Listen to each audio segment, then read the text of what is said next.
ಆತ್ಮೀಯ ವಿದ್ಯಾರ್ಥಿಗಳೇ, ಹಿಂದಿನ ಒಂದು ತರಗತಿಯಲ್ಲಿ ನಾವು ಈ ನಿರಂತರ ಶ್ರೇಣಿಯ ಮೂಲಕ ಅಂಕಗಣಿತ ಸರಾಸರಿಯ ಲೆಕ್ಕಾಚಾರವನ್ನು ನೇರ ವಿಧಾನದ ಮೂಲಕ ಯಾವ ರೀತಿ ಮಾಡಲಾಗುತ್ತೆ ಅನ್ನೋದ್ರ ಬಗ್ಗೆ ತಿಳ್ಕೊಂಡಿದ್ವಿ.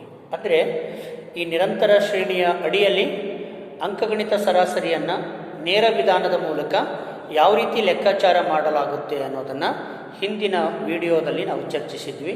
ಸೊ ಇವತ್ತಿನ ವಿಡಿಯೋದಲ್ಲಿ ಈ ನಿರಂತರ ಶ್ರೇಣಿಯ ಅಡಿಯಲ್ಲಿ ಈ ಅಂಕಗಣಿತ ಸರಾಸರಿಯನ್ನು ಇನ್ನೊಂದು ವಿಧಾನ, ಲಘು ವಿಧಾನದ ಮೂಲಕ ಯಾವ ರೀತಿ ಕಂಡುಹಿಡಿಯಲಾಗುತ್ತೆ ಅನ್ನೋದನ್ನು ನಾವಿಲ್ಲಿ ಗಮನಿಸ್ತಕ್ಕಂಥದ್ದು.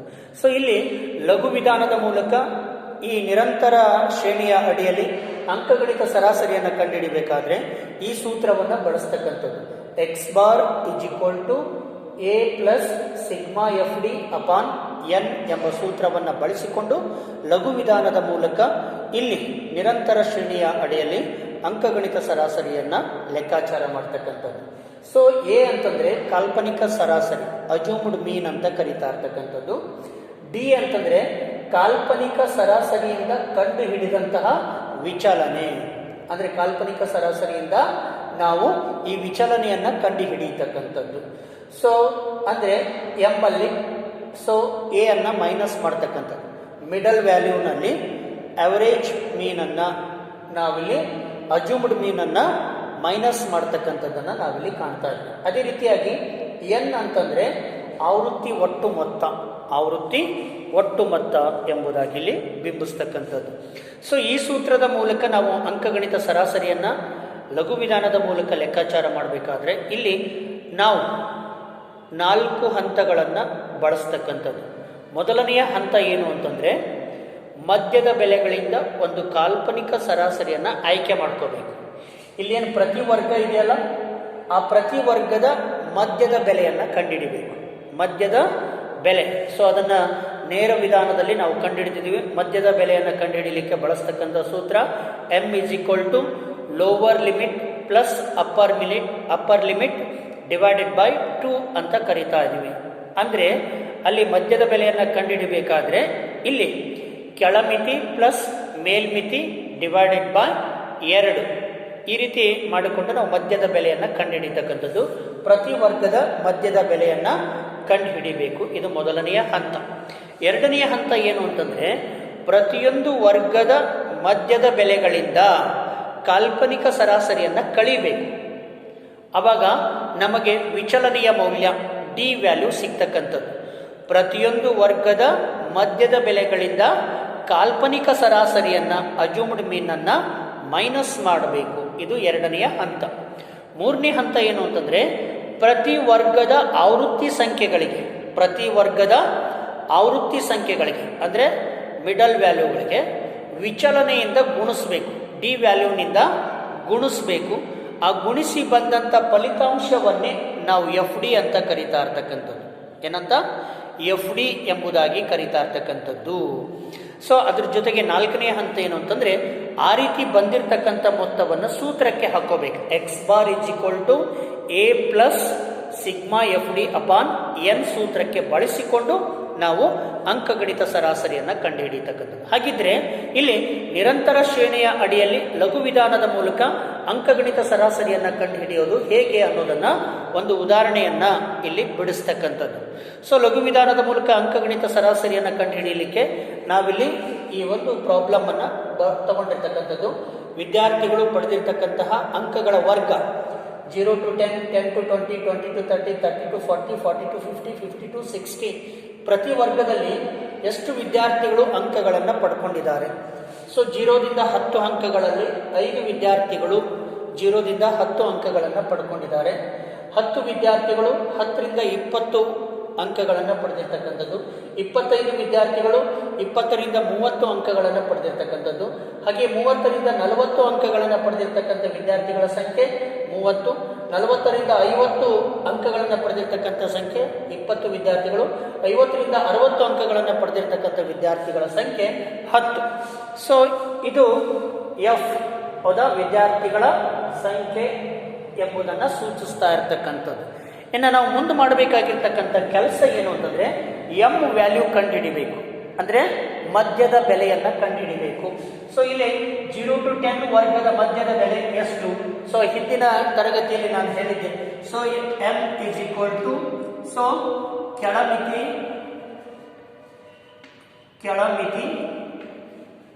ಪ್ಲಸ್ ಮೇಲ್ಮಿತಿ ಡಿವೈಡೆಡ್ ಬೈ 2. ಕೆಳಮಿತಿ ಎಷ್ಟು? 0. ಮೇಲ್ಮಿತಿ ಎಷ್ಟು? 10 divided by 2 is equal to 0 plus 10 is equal to 10 divided by 2, so is equal to 5 is equal to 5. ಇದು ಈ ಒಂದು ವರ್ಗದ ಯಾವುದು 0 to 10 ವರ್ಗದ ಮಧ್ಯದ ಬೆಲೆ ಎಷ್ಟು? 5. ಸೊ 10 ರಿಂದ 20 ಮಧ್ಯದ ವರ್ಗದ ಮಧ್ಯದ ಬೆಲೆ 15. ಸೊ ಇದು 25, ಇದು 35, ಇದು 45, ಇದು 55. ಇದು ಮಧ್ಯದ ಬೆಲೆ. ಈ ಮಧ್ಯದ ಬೆಲೆಯನ್ನು ಕಂಡುಹಿಡಿಯಬೇಕಾದ್ರೆ m is equal to ಕೆಳಮಿತಿ ಪ್ಲಸ್ ಮೇಲ್ಮಿತಿ ಡಿವೈಡೆಡ್ ಬೈ 2. ಇದಕ್ಕೊಂದು ಉದಾಹರಣೆ ಹೇಳಿದೆ. ಕೆಳಮಿತಿ 10, 0 to 10 ವರ್ಗದ ಕೆಳಮಿತಿ ಯಾವುದು? 10. ಮೇಲ್ಮಿತಿ ಯಾವುದು?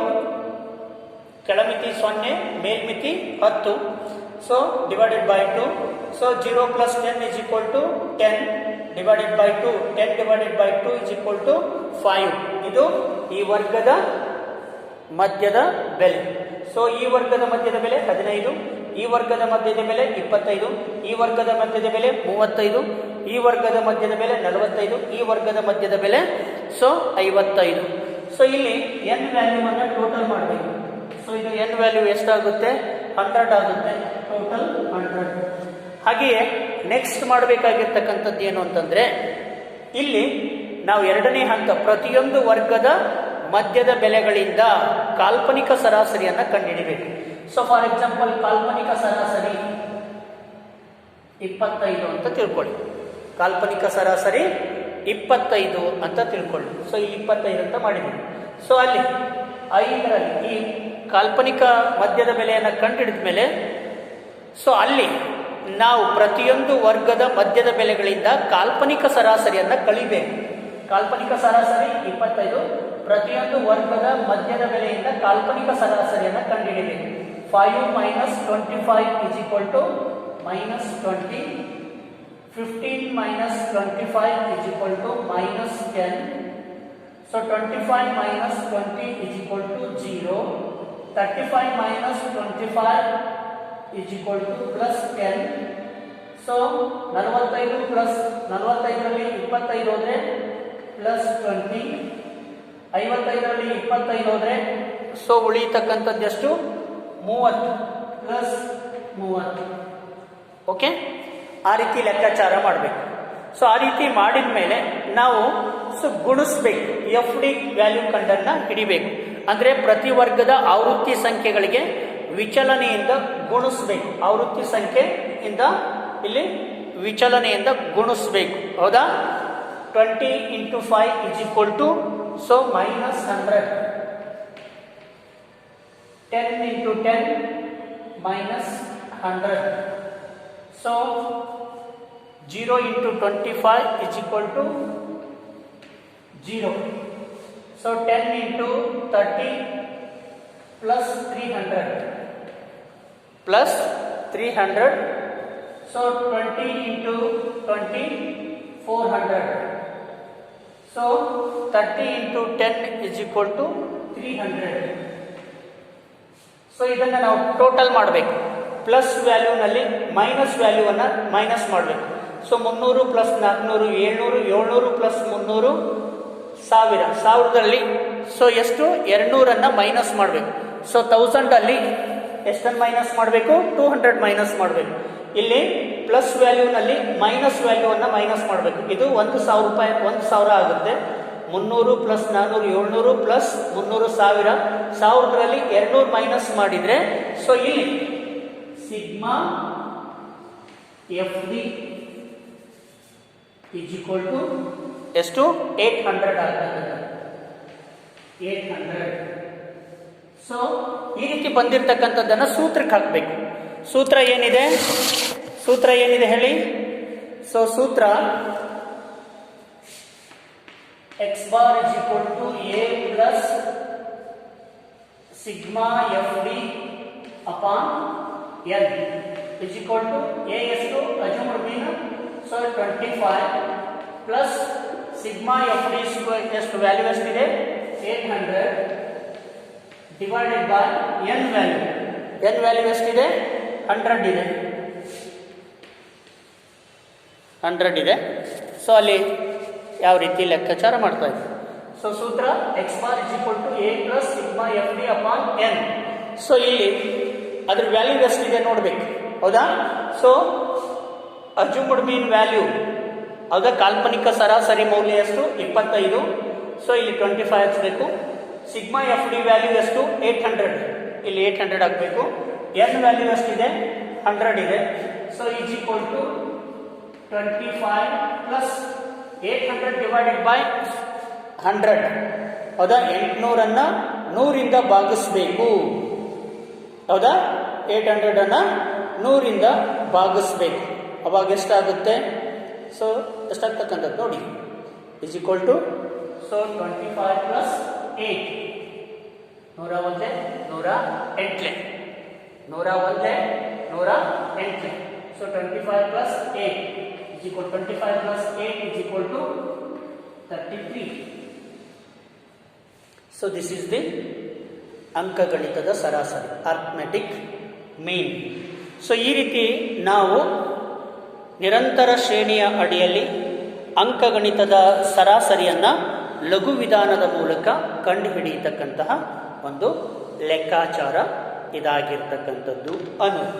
ಸೊ ಇಲ್ಲಿ ಅಂಕಗಣಿತ ಸರಾಸರಿ ಎಷ್ಟು 33 ಆಗಿರ್ತಕ್ಕಂಥದ್ದನ್ನು ನಾವಿಲ್ಲಿ ಕಾಣ್ತಾ ಇದ್ದೀವಿ ಅನ್ನೋದು. ಸೊ ವಿದ್ಯಾರ್ಥಿಗಳೇ, ಮುಂದಿನ ತರಗತಿಯಲ್ಲಿ ಇನ್ನೊಂದು ವಿಧಾನ, ಅಂಕಗಣಿತ ಸರಾಸರಿಯಲ್ಲಿ ಇನ್ನೊಂದು ವಿಧಾನ ಮುನ್ನಡಿ ವಿಚಲನೆ ವಿಧಾನ, ಸ್ಟೆಪ್ ಡಿವಿಷನ್ ಮೆಥಡ್ ಅಂತ ಬರುತ್ತೆ. ಸೊ ಮುನ್ನುಡಿ ವಿಚಲನೆ ವಿಧಾನದ ಮೂಲಕ ಯಾವ ರೀತಿ ಅಂಕಗಣಿತ ಸರಾಸರಿಯನ್ನು ಕಂಡುಹಿಡಿಯಬಹುದು ಅನ್ನೋದನ್ನು ಮುಂದಿನ ಒಂದು ವಿಡಿಯೋದಲ್ಲಿ ನಾವು ಚರ್ಚಿಸೋಣ. ಧನ್ಯವಾದಗಳು.